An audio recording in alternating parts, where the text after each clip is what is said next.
இது ஆடி மாசம் தானே? ஆமா. ஊர்ல இருக்க எல்லா புருஷனும் பொண்டாட்டி ஊருக்கு அமுச்சு விடுறாங்கல்ல, நீ மட்டும் ஏன் அமுச்சு விடாம இருக்க? முதல்ல அமுச்சு விடு.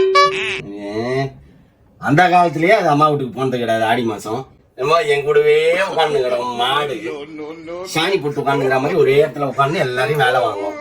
எருமை மாடு அது இப்ப நான் இப்பதான் வந்து ஓடிட போதா. அது ஆடி மாசத்துக்கு போய் சொல்ற வேலையை செய்ப்பா. உன்கிட்ட காஃபி கேட்டாங்க பாரு, அதுல போட முடியல. ஏய் எருமை மாடு, மாட்டு போட்டால சாணி போட்டு மாடு பெறலுமே, அதே மாதிரி ஒரே இடத்துல உட்காந்து பெறன்னு இருக்க வேண்டியது. ஏய் என்ன திமிரா அப்படின்னு உங்க புருஷன் தான் சொன்னாரு. ஒரு காஃபி கேட்டதுக்கு இவ்வளவு பேச்சு உள்ள பேசின்னு இருக்காரு. போங்க, முதல்ல போய் பனிஷ்மெண்ட் கொடுங்க. ஆமா ஆமா ரொம்ப திமிராயிடுச்சு. பனிஷ்மெண்டா? என்ன பனிஷ்மெண்ட் கொடுக்கலாம்? எனக்கு சொன்ன வேலை எல்லாம் அவர் கொடுங்க. வா வா பனிஷ்மெண்ட் கொடுக்கலாம். ஏய் எருமை மாடு, போய் துணி எல்லாம் எடுத்துட்டு வந்து போடு. சரியா? போட்ட துணி எல்லாம் மடிச்சு ஒழுங்கா அவங்க ரேக்ல வை. முதல்ல காஃபி போட்டு கொண்டு கொடு.